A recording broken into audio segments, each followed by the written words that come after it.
Oke teman-teman, lanjut episode kemarin yang episode 2. Oke, kali ini kita lanjut dari episode 3 atau bab 3, rencana Aira. Maksud kamu apa, ha? Mau main-main sama saya? Geram Ervan. Arya sudah Ervan cengkram kedua pundaknya sehingga gadis itu tidak bisa kabur. Apaan sih om? Aira yang pada dasarnya pemberani tidak merasa takut sama sekali dengan amarah Ervan. Coba om pikir lagi, gimana malunya mama om kalau temannya yang ngevideoin kita di taman nyebarin videonya. Lanjut Aira. Ervan terdiam. Benar apa yang dikatakan Aira, tapi tidak harus dengan menikah kan? Bukannya kalau kita menikah berarti kita ngelakuin perbuatan yang gak kita lakuin ya? Balas Ervan. Dia berpikir lagi. Ya udah, om bilang sendiri sana. Emang berani? Ervan yang terdiam mana berani ia menolak permintaan mamanya. Cinta pertama dalam hidupnya. Orang yang dulu rela sampai koma demi melahirkannya ke dunia ini. Oke, kita bakal nikah. Tapi kita bisa bikin perjanjian kontrak gimana? Tawar Ervan, tapi ditolak oleh Arya. Om, emang gak bisa menghargai makna pernikahan ya? Kontrak apa lagi? Ervan kini bingung dengan ucapan sendiri. Memangnya apa yang ingin ia dapatkan dari sebuah kontrak? Yang ada malah kemarahan mamanya. Rencananya saya pikir nanti. Tidak ada permintaan dari kamu, saya masih belum habis pikir apa yang membuat kamu menerima pernikahan konyol ini. Bisa-bisanya bocah di hadapannya ini mau saja menikah padahal masih kecil. Karena uang. Berapa yang kamu butuhkan? Mendengar itu, Aira mengepalkan kedua tangannya. Ia sama sekali tidak butuh uang. Ia sendiri tidak yakin akan pernikahan ini. Aira menggelengkan kepala. Gue yatim piatu, butuh teman bukan uang. Hati Ervan tersentil, ternyata gadis menyebalkan itu hanya membutuhkan teman. Pantas saja menangis di taman sampai seperti itu sendirian. Oke, saya bakal jadi teman kamu. Ervan tidak tahu keputusan yang benar atau tidak, tapi melihat mamanya begitu bahagia akan kehadiran Aira, ia tidak bisa menolaknya. Aira kemana aja sih? Mbak khawatir banget loh, apalagi kita sama ponsel Aira Mbak temuin di taman depan. Pagi ini Aira pulang dari mansion Ervan. Begitu membuka pintu rumah, Aira dibondong pertanyaan oleh wanita yang sedikit lebih tua darinya, Dea. Orang kepercayaan almarhumah mamanya yang sekarang menjadi orang kepercayaannya juga.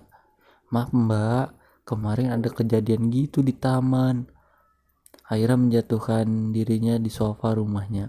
Kejadian apa? Dia ikut duduk di sebelah Aira.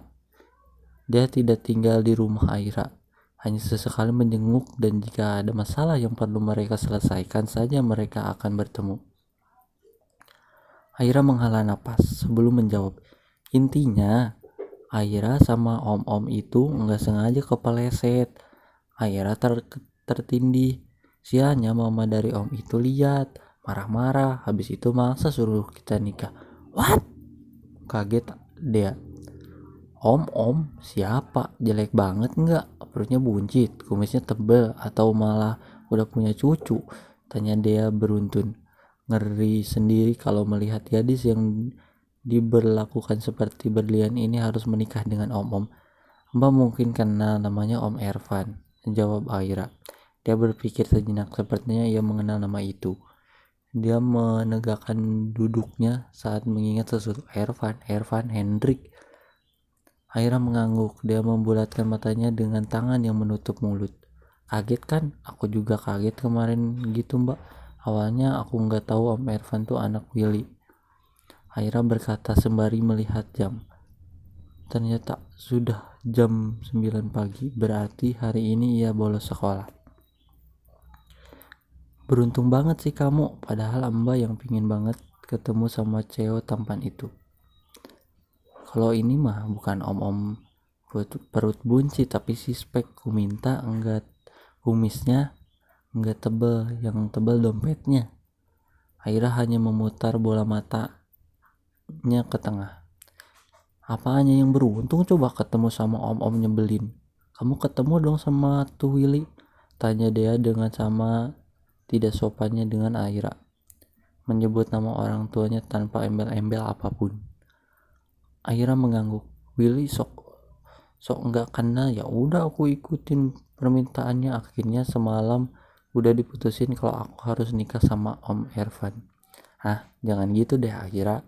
Masa kamu masuk kandang singa gitu?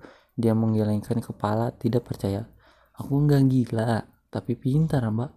Kalau aku masuk ke rumah itu berarti bakal lebih mudah buat aku ngalahin Willy, ujar Aira. Dia menghela napas gusar.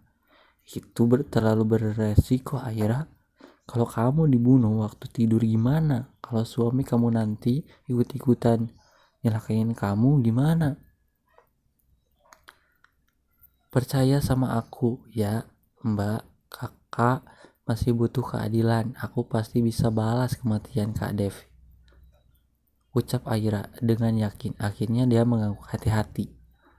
Aira mengangguk. Oh iya mbak, mulai besok mbak bisa nyaman jadi murid Trisatya enggak? Dia mengeritikan alisnya bingung. Nyaman buat apa? Bantuin aku, soalnya adik Om Ervan tuh satu sekolah sama aku. Dia tukang bully gitu. Aku yakin abis ini aku yang bakal jadi korban dia. Bisa ya? Bisa. Bisa ya bisa. Mohon Aira. Dia memincingkan matanya, tidak percaya dengan ucapan gadis cerdik di sampingnya ini. Mas gak bisa lawan, mbak gak percaya lah. Pasti ada maksud lain kan? Sedikit dia seketika Aira nyengir lebar, mengartikan bahwa ucapan dia benar adanya. Kan? Gak mungkin kamu butuh bantuan cuma buat kayak gitu. Gak ngaruh sama sifat keras kamu kalau cuma dibully mah. Malah palingan besoknya yang bully koma di rumah sakit, ujar dia. Lalu keduanya tertawa. Aira meredakan rasanya dan kembali serius. Bisa kan mbak, aku butuh banget nih. Dia mengangguk pelan. Aira tersenyum puas melihat itu. Aira mau minta tolong lagi boleh? Ucap Aira tidak enak. Sudah sering ia merepotkan wanita itu. Dia mengangguk. Mau minta tolong apa lagi? Nanti malam kan keluarga Om Ervan mau datang ke rumah, jadi tolong siapin rumah yang kecil. Aira enggak rela rumah ini diinjak oleh kaki seorang pembunuh, ucap Aira yang begitu membenci Willy, calon mertuanya sendiri yang jelek. Aira mengangguk. Ya mewakili kalau aku yatim piatu enggak dikasih warisan, ucap Aira lalu terkekeh. Boleh, gampang ini mah. Sekalian uji kematrian keluarga itu. Aira mengangguk menyetujui ucapan dia. Adel, nanti malam ikut nggak ke rumah calon kakak ipar kamu? Tanya Cindy saat masuk kamar Adel. Tumben, tadi pulang dari sekolah tidak kelayapan dulu. Hah? Kakak udah mau nikah? Sejak kapan manusia galak itu punya pacar? Kaget Adel. Cindy memperingati ucapan kurang sopan putrinya dengan tatapannya. Itu kakak kamu ya yang sopan? Iya, siapa mah calon kakak? Setara enggak sama keluarga kita? Tanya Adele dengan penuh rasa penasaran. Enggak boleh banding-bandingin harta. Yang penting mama suka sama sifat calon menantu mama itu. Cindy juga belum tahu tentang itu. Tapi walau Aira dari keluarga kurang beradab pun Cindy akan menerimanya. Yang penting attitude yang baik. Ikut enggak? Kalau penasaran nanti malam siap-siap ikut. Jam 8 kita berangkat, tambah Cindy. Adel mengangguk. Ia jadi penasaran siapa perempuan pertama yang mengambil hati dingin kakaknya itu. Semoga saja bukan Tante Girang yang gila harta. Terima kasih. Dan episode besok kita akan membahas tentang